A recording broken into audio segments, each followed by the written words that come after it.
इस वक्त खीर भवानी परिसर में है।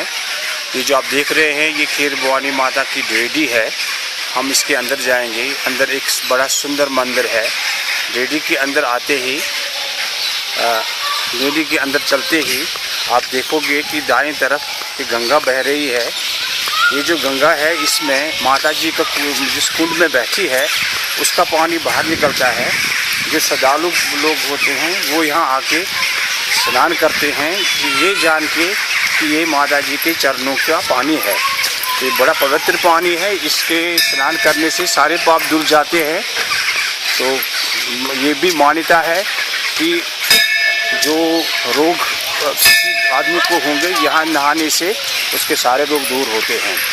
अब हम आगे ये तो मेन द्विवेदी है माता जी की। आप देखोगे यहाँ एक बहुत बड़ा श्लोक लिखा है, या देवी निष्कला श्यामा निरबासा निरंजना महाश्री षोडशा विद्या सारज्ञ निगते। और नीचे माता जी का एक मंत्र है श्री रज्ञा भगवती का, ह्रीं श्रीं राम क्लीं सौ भगवते महारज्ञाय नमः। तो कहते हैं कि इस मंत्र का जाप जो करेगा तो वो बहुत सारा गिरफ्तार हो जाएगा और इस संसार में उसको सारी खुशियाँ मिल जाएंगी। आगे चलते हैं हम। आगे चल के आप देख रहे हैं ये जो मंदिर है ये धर्मा ट्रस्ट के अंदर है। धर्मा ट्रस्ट एक बहुत बड़ी संस्था है जिसके प्रधान है चेयरमैन है डॉक्टर करण सिंह जी। और डॉक्टर करण सिंह जी ने कश्मीर के मंदिरों की देखरेख के लिए एक कमेटी बनाई है जिसके चेयरमैन ने श्री विजय बकाया को रखा है। श्री विजय बकाया एक रिटायर्ड चीफ सेक्रेटरी है और इस वक्त रूलिंग पार्टी नेशनल कॉन्फ्रेंस के MLC हैं।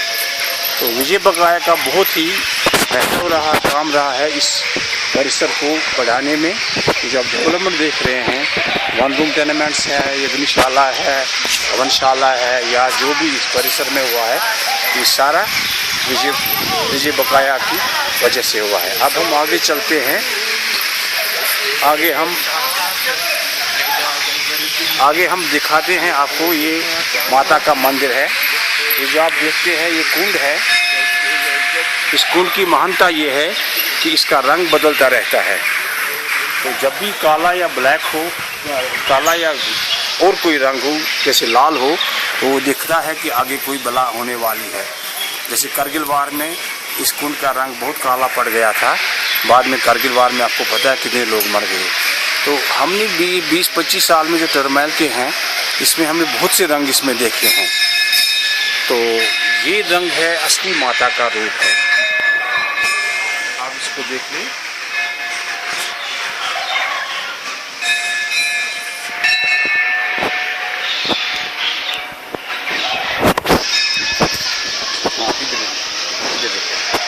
माता के बारे में मैं बताऊं कि कहते हैं इसको ये माता श्यामा के नाम से भी मशहूर है। ये जब रावण ने बड़ी तपस्या की थी तो माता जी को अपने घर बुलाया था। तो माता जी ने इस शर्त पर आने को कहा था कि कोई बुरा काम नहीं करेंगी। इसके बाद जब सीता हरण हो गया तो श्री राम ने सोचा कि माता की लंका में होने से वो किसको पराजय नहीं कर सकता है। तो उसने क्या किया, उसने हनुमान जी को भेजा और माता जी से आग्रह किया कि वहाँ से निकल जाए। तो फिर माता जी ने हनुमान जी को आदेश दिया कि वो सतीसर में जाना चाहती है। तो फिर हनुमान जी ने माता जी से ये रिक्वेस्ट की कि वो उसका भार उठा नहीं सकता है, इसलिए माता जी जल रूपी उसके कमंडल में आ गई और हनुमान जी ने उसको कंधे पर उठा के यहाँ खीर भवानी तुलम्बला पहुँचा दिया। कहते हैं उसके साथ 360 नाग थे। क्योंकि तुलम्बला जो है एक मार्शी लैंड है तो इस मार्शी लैंड पर वो बैठ गई। फिर रात में एक कश्मीरी पंडित था बुहरी कदल का, उसके सपन में माता आ गई और कहा कि मेरा निवास इधर है।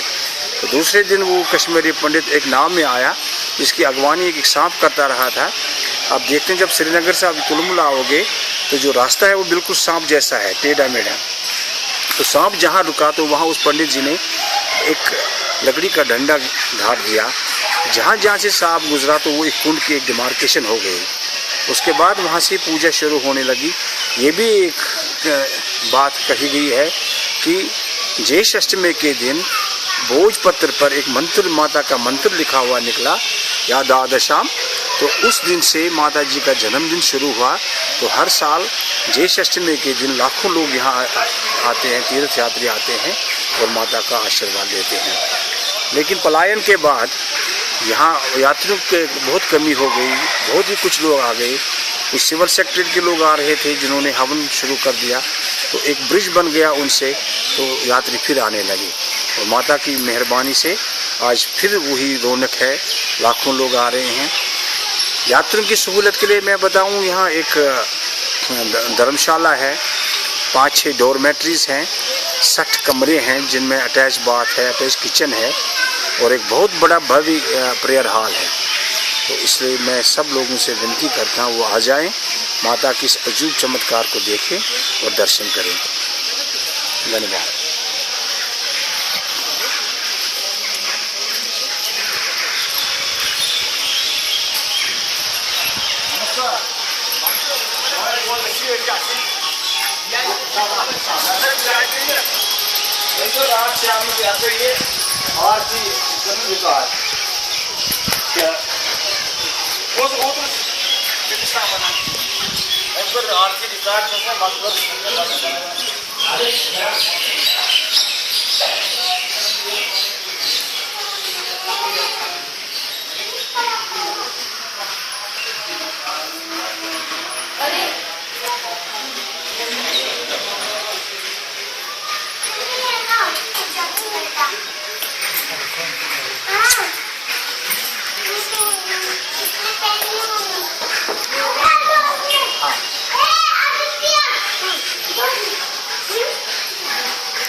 Pardon?